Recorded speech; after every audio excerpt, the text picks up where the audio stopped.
जैसे कि हमने पहले वीडियो में बेसिक और कॉन्सेप्चुअल क्वेश्चंस कवर किए थे, अब हम मूव कर रहे हैं थोड़ा एडवांस्ड लेवल की तरफ, जहां इंटरव्यूअर आपसे सिनेरियो बेस्ड और प्रैक्टिकल डिसीजन मेकिंग क्वेश्चंस पूछता है।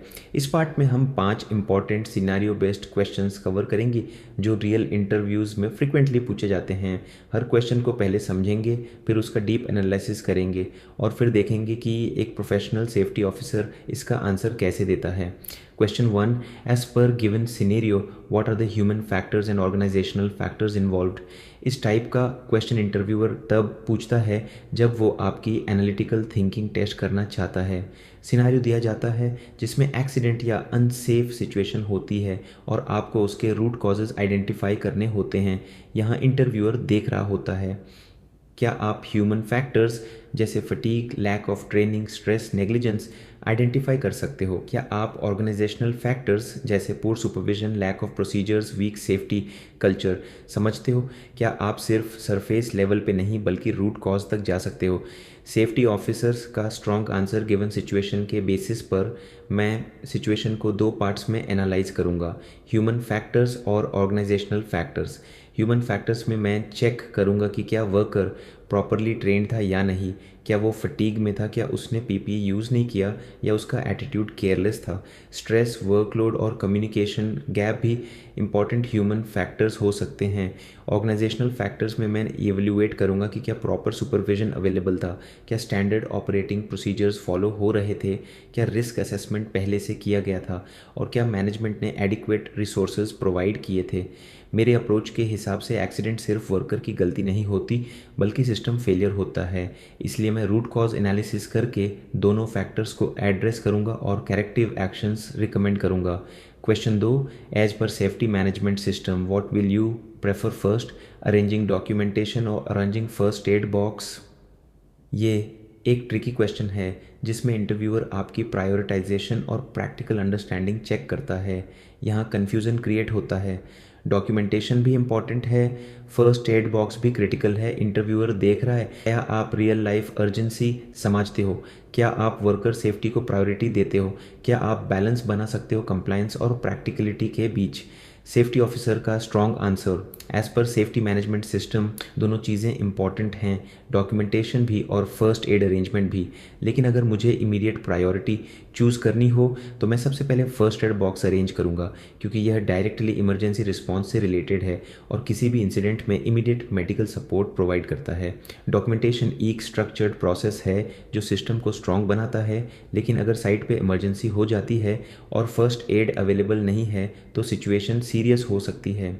इसलिए मेरा अप्रोच होगा कि पहले बेसिक सेफ्टी अरेंजमेंट्स इंश्योर करूं जैसे फर्स्ट एड, फायर सेफ्टी और इमरजेंसी प्रिपेयर्डनेस, और यूज़ के बाद प्रॉपर डॉक्यूमेंटेशन कंप्लीट करूं ताकि सिस्टम सस्टेनेबल और कंप्लायंट बन सके। Question 3. If no risk assessment was carried out what should be done first, conduct risk assessment और रिमूव द हैजर्ड डायरेक्टली। ये क्वेश्चन आपकी प्रैक्टिकल जजमेंट टेस्ट करता है। इंटरव्यूअर देख रहा है क्या आप ब्लाइंडली प्रोसेस फॉलो करते हो या सिचुएशन के अकॉर्डिंग डिसीजन ले सकते हो, क्या आप इमीडिएट डेंजर और लॉन्ग टर्म कंट्रोल में डिफरेंस समझते हो।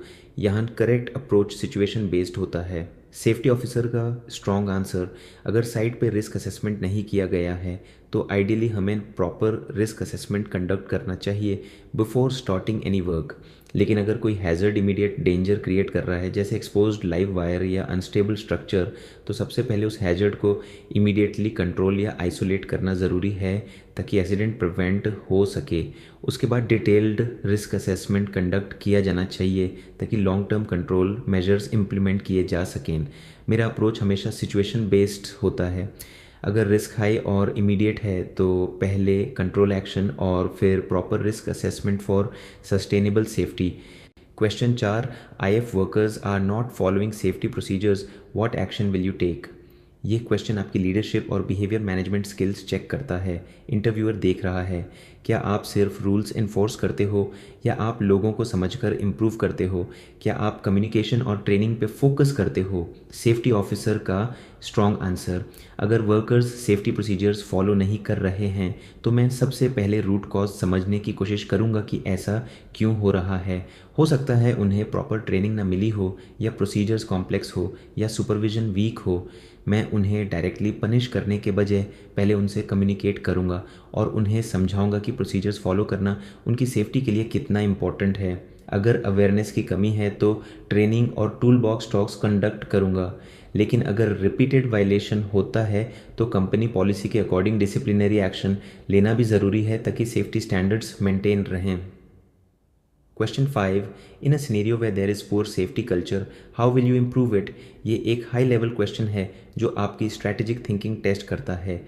इंटरव्यूअर देख रहा है क्या आप लॉन्ग टर्म इम्प्रूवमेंट सोच सकते हो, क्या आप मैनेजमेंट और वर्कर्स दोनों को इन्वॉल्व कर सकते हो, क्या आप कल्चर चेंज का कॉन्सेप्ट समझते हो।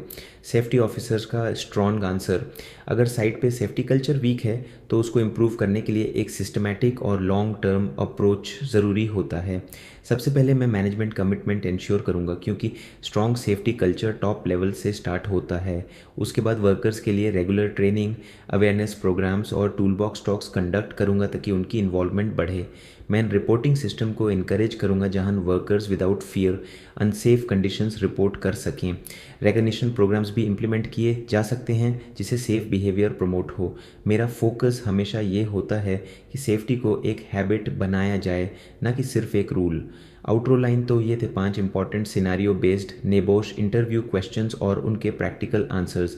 अगर आप चाहते हैं कि मैं और भी टफ सिनारियो बेस्ड या real site accident based questions cover करूं तो कमेंट में ज़रूर बताइए। आपका रिस्पांस अच्छा रहा तो हम इसका नेक्स्ट पार्ट भी जल्दी लेकर आएंगे।